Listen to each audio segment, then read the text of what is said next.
Morning. अगर थोड़ी देर बाद मैं अपना ब्लॉग स्टार्ट करती तो मुझे बोलना पड़ता गुड आफ्टरनून।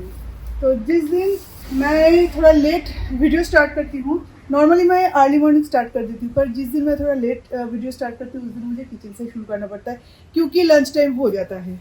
लंच का तो प्रिपरेशन हो चुका है क्योंकि प्रिपरेशन मैं पहले से ही करके रखती हूँ, पर अभी बनाना नहीं हुआ। तो आज बन रहा है घर पे एकदम सिंपल सा समर स्पेशल पॉम्फ्रेट माछे झोल और वो भी वेजिटेबल्स के साथ, और उसके साथ बन रहा है, मतलब ये आर्यन के लिए है, आर्यन को कोई फिश करी नहीं खाना है, उससे थोड़ा सा मसाले के साथ अगर फ्राई करके दो तो वो खाता है। तो ये उसके डिनर के लिए मैरिनेट करके रखी है। ये सारे वेजिटेबल्स जैसे कि बैंगन, पोटैटो, परवल, ग्रीन चिली एंड जिंजर के साथ बनेगा फिश झोल, और इसे हम लोग बोलते हैं काकरोल। तो इसका भाजी बनेगा गोल गोल। ये मिथुन को बहुत पसंद है।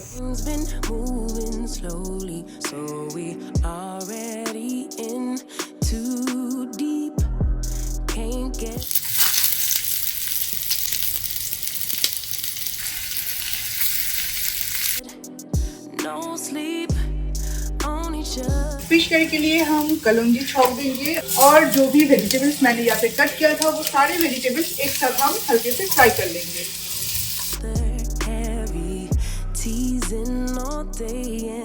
फ्राई करते वक्त इसमें हम डालेंगे सॉल्ट, टर्मरिक पाउडर, और फिर से हम इसे फ्राई करते हैं। फिश फ्राई करने के बाद जितना भी ऑयल बचा हुआ तो रहेगा कढ़ाई में, उसमें ही आप इसे बना सकते हो, उसके लिए ज़्यादा ऑयल की ज़रूरत नहीं पड़ती। और यहाँ पे हमारा काकरोल फ्राई भी हो चुका है, ये है हमारा सेकंड बैच। और फिश करी में अभी हम ऐड करने वाले हैं जिंजर। जिंजर अगर पहले ऐड करेंगे तो वो बहुत कड़वा हो जाएगा, तो इसलिए जिंजर ऐड करने के तुरंत बाद ही हम इसमें पानी डालना पड़ता है।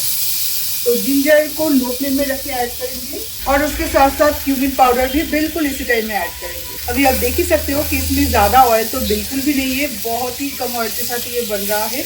तो इसलिए जितना कम मसाले ऐड करेंगे उतना कम ऑयल में खाना बन जाएगा। तो अभी हम इसमें पानी ऐड करेंगे।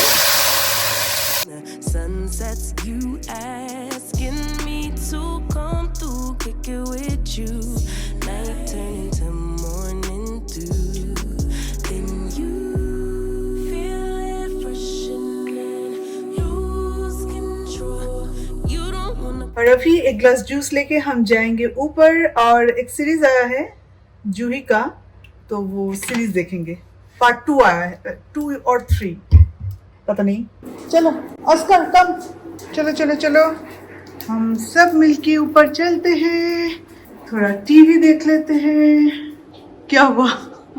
ठंड के गर्मी के कारण बिल्कुल फैन के नीचे।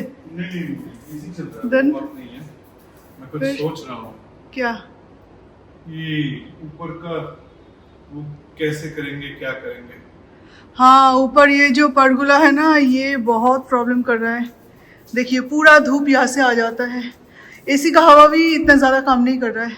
वो एसी है यहाँ पे, जो बैठता है उनके लिए तो सही है, मतलब सोफे में जो बैठते हैं चलो सही है, पर हाँ यहाँ पे आधे से ज़्यादा एसी का हवा ये एब्जॉर्ब कर लेता है। चीयर्स इस गर्मी के नाम। मीना, बैंगलोर में हमारे कई सारे फ्रेंड्स हैं जिन्होंने हमारे पहले आया था बैंगलोर, जैसे कि हम लोग 2012 में आए थे, वो लोग 10 में, कोई 5 में, कोई 6 में आए थे। आज तक एसी नहीं लगवाए अपने घर पे, खुद का घर है उसके बाद भी नहीं। इस साल सबने एसी खरीदा। हम लोग भी तो नहीं लगवाए थे, हम लोग भी तो यही साल आया ना। नहीं, इस साल तो यहाँ पे आए, पर एक्चुअली हम लोग 2018 में हमने वो फ्लैट किया था ना, 18 और 19 में, 18 में तब हमने एक 1.5 टन का एसी लगवाए थे हमारे लिविंग कम डाइनिंग वो पूरा एरिया के लिए, एक लगवाए थे। एवरीडे चलाते भी नहीं, वो एसी का रीजन भी दूसरा था, वहाँ पे फैन नहीं था, बस एक शैंडलियर था, तो इसके कारण वहाँ पे एसी लगवाना जरूरी था। किचन में भी फैन नहीं था, वहाँ पे भी फैन नहीं था। पर यहाँ पे आने के बाद मैं बोल रही हूँ तो सारे रूम में लगाने की कोई जरूरत है, सारे लिविंग्स में, सारे बेडरूम में। बोल रहे हैं कि अगर बाद में हम लगाना भी चाहे तो ये सारे फॉल सीलिंग वगैरह हमें तोड़ना पड़ेगा, उसके बाद लगानी पड़ेगी, मतलब खर्चा डबल हो जाएगा। इससे अच्छा है पहले लगवा लो। और जो हमारे इंटीरियर के लोग थे वो भी बोल रहे थे कि अगर लगाना है, जितना गर्मी बढ़ रहा है एवरी ईयर, तो आप लोग लगवा ही लो, क्योंकि बाद में वरना प्रॉब्लम हो जाएगा। थैंक गॉड कि हमने लिया था उस टाइम में। मैं दूर का ही सोचता हूँ। हाँ पता है, दूर का सोचते इसलिए सामने जो है वो दिखाई नहीं देता।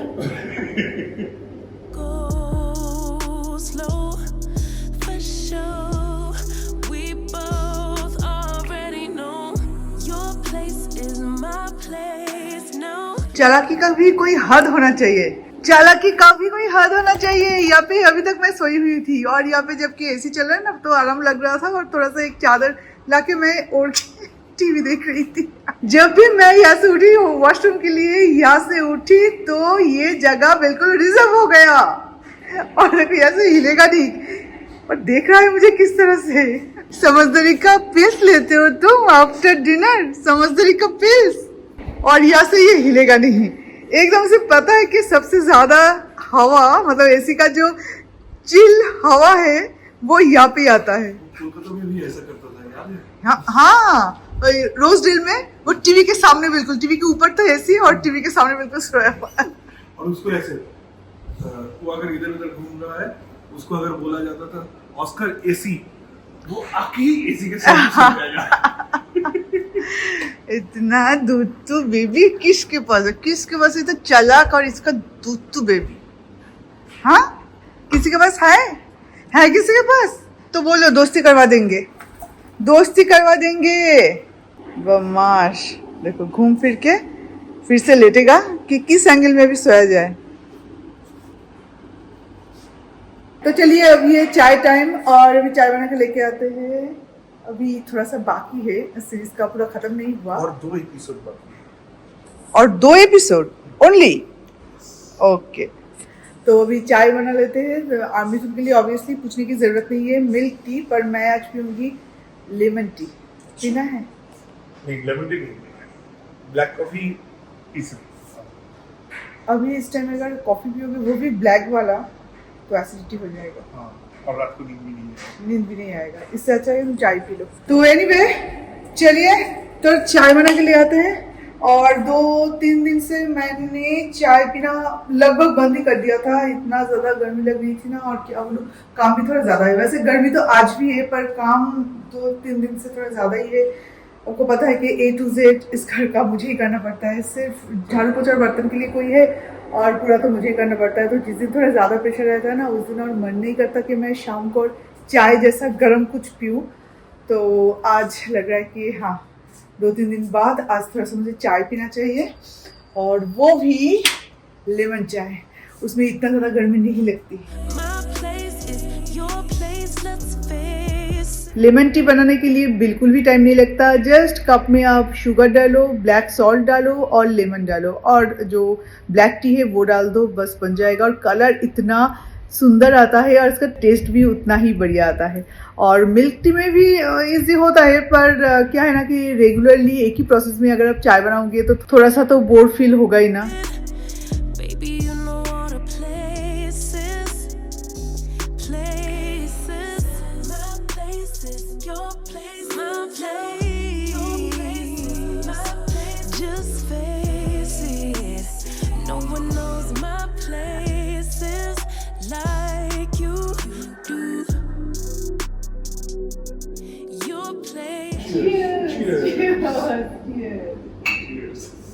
क्या चल रहा है? कुछ नहीं। भारत पाकिस्तान के साथ चीन भी खुशूर कर रहा होता है ना।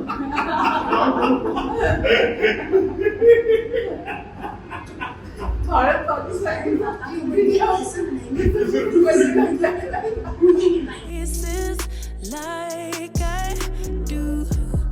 शाम होते ही मैं किचन का विंडो बंद कर देती हूँ, क्योंकि छोटे छोटे जो कीड़े होते हैं ना, जो फ्लाई करता है तो कुछ ना कुछ अंदर आ ही जाता है। मॉस्किटोस इतना ज़्यादा नहीं है, पर जिस दिन होना होता है ना उस दिन तो 2-4 वैसे ही आ जाता है, और नहीं तो फ्लाई।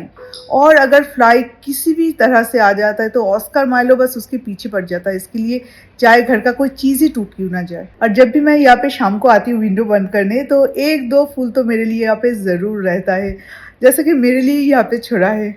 आज थोड़ा बहुत हवा चल रही है, और मिथुन पता नहीं कहाँ से सुना है, कौन से न्यूज़ चैनल से, कि 17 के बाद बारिश होने का संभावना है। हाँ।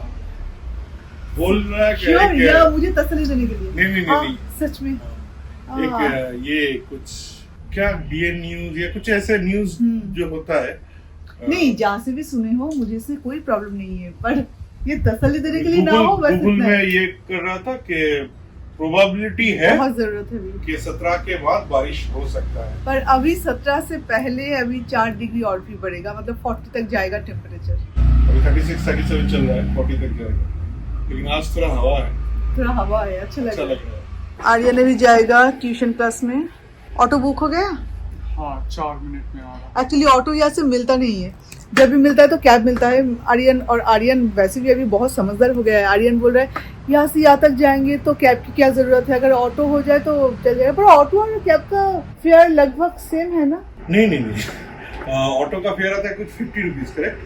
हाँ, कभी कभी 65, कभी कभी 50। 50 टू 65 के बीच। हाँ, और इसका आता है 120 पर क्या है ना, यहाँ का जो लोकल ऑटो है, हम बेंगलोर में आने के तुरंत बाद ही वो बीट ले लिया था। पता है क्यों? क्योंकि यहाँ का जो ऑटो फेयर है, लोकल ऑटो फेयर बहुत ज्यादा है। ओला उबर से ठीक है। ओला उबर तो अलग बात है, पर लोकल ऑटो जो यहाँ से मतलब लाइन में जो चलता है ना, नामा उसका यात्री फेयर ट्राई बहुत कर ज्यादा सकता है। है। क्या?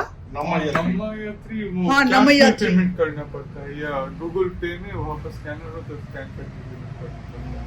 मुझे सपना देखना बहुत पसंद है और मैं दिन रात सपने देखती रहती हूँ और उसे पूरा करने के लिए काम भी करती हूँ। पता है, मैं 2 साल पहले जब कोलकाता गई थी, कोलकाता पूरा शिफ्ट होने के लिए तो गई थी, मुझे पता नहीं था कि मैं यहाँ पे फिर से वापस आऊँगी। पता नहीं क्या हो गया था कोलकाता में। पहले कुछ दिन तक तो ठीक ठाक था, उसके बाद से ना मतलब सपना देखना ही मैंने छोड़ दिया था। जो इंसान सपने के बिना नहीं रह सकता, मैं बचपन से सपना देखती हूँ, मतलब प्रैक्टिकल लाइफ में कम और सपने में ज़्यादा जीती हूँ। और मुझ जैसे इंसान वापस जाने के बाद, कारण चाहे जो भी हो, पर जैसे कि सपना देखना ही छोड़ दिया था। और ऐसे इंसान जब सपना देखना छोड़ देती है तो आप इतना समझ लो कि उसका सिर्फ सपना ही नहीं जो छूटता, उससे उसकी ज़िंदगी छूट जाती है। मिथुन बोल रहा है कि तुम ऐसे नहीं थे इतने, मतलब हमारे शादीशुदा ज़िंदगी के इतने सालों में मैंने तुम्हें ऐसा कभी नहीं देखा। हमेशा मुझे ये करना है, मुझे वो लेना है, अरे वो चीज़ बहुत अच्छा है, मुझे कभी ना कभी उसे अचीव करना है। ये चीज़ मेरे अंदर बराबर था। पर पता है, बेंगलोर आने के बाद ये सारी चीज़ें, ये सारे फ्लेवर्स लाइफ के फिर से मेरे अंदर आ गया। पता नहीं कैसे, पर सारी चीज़ों में मैं अभी खुश रहती हूँ। जैसा भी हो, जो यहाँ पे इतना गर्मी है, सिर्फ वेदर की वजह से नहीं, यहाँ पे इतना ज़्यादा गर्मी है, उसके बावजूद भी मुझे ये सारी चीज़ अच्छा लगता है। एक चीज़ मैं आपको बोलना चाहूँगी, छोटा सा एक लेक्चर वास्तु के बारे में। मैं किसी को फोर्स नहीं करूँगी, पर अपने लाइफ में मैंने जो देखा है, इस घर में आने के बाद स्पेशली मेरी ज़िंदगी में बहुत ज़्यादा चेंजेस आया है। मैं एनर्जेटिक और अच्छे सोचने वाली पहले से ही थी, पर यहाँ पे आने के बाद पता नहीं क्यों और भी ज़्यादा अच्छा सोच मेरे अंदर आ गया है। मैं बहुत ज़्यादा मतलब मेहनत करने के बारे में सोचती हूँ, और भी ज़्यादा एनर्जी मेरे अंदर आ गया है। और ये कुछ भी ज़बरदस्ती नहीं, ऑटोमेटिकली ये सारी चीज़ आ गया है। मैंने उस दिन आपको वीडियो में बोला था कि इस घर की जो वास्तु है वो प्रॉपर है, सारे परफेक्ट है, पर कुछ ना कुछ तो कमियां रहती है, क्योंकि ये हमने खुद से नहीं बनाई है, ये बनवाए हैं बिल्डर्स ने, और उन लोगों का बिजनेस इंपॉर्टेंट है। ऐसा नहीं इस दिशा में घर नहीं बनाएंगे तो उनका प्रॉफिट कैसा होगा। सारे दिशा में उन लोगों ने विलास बना के रखा है। तो मेरे हिस्से में जो आया है वो लगभग नहीं, ठीक ठाक है, पर मेन गेट के अलावा। पर मेन गेट बहुत इंपॉर्टेंट है, और आपका वॉशरूम मतलब टॉयलेट वगैरह जहाँ पे हो वो दिशा बहुत इंपॉर्टेंट है। मेरा टॉयलेट वगैरह का जो दिशा है वो बिल्कुल परफेक्ट है, पर मेरा जो मेन गेट था वो थोड़ा सा हिला हुआ था, तो उसको हमने रेमेडी करवाई है।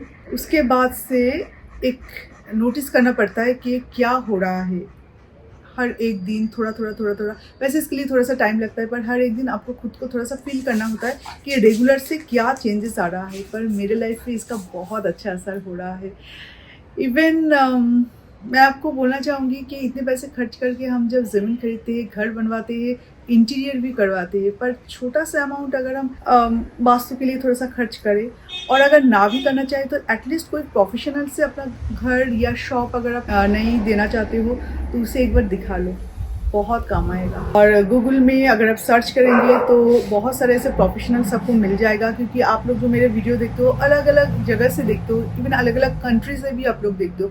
हर जगह पे कोई ना कोई आपको ऐसे प्रोफेशनल्स मिल ही जाएगा। तो वहाँ से आप आजकल तो ऑनलाइन में भी आप कंसल्टेशन बुक कर सकते हो, पर उनका घर एक बार विजिट करना बहुत ज़रूरी होता है, अदरवाइज़ वो ऐसे कैसे कैलकुलेशन करेंगे, है ना। तो बस करवा लेना, सब कुछ सही सही होगा।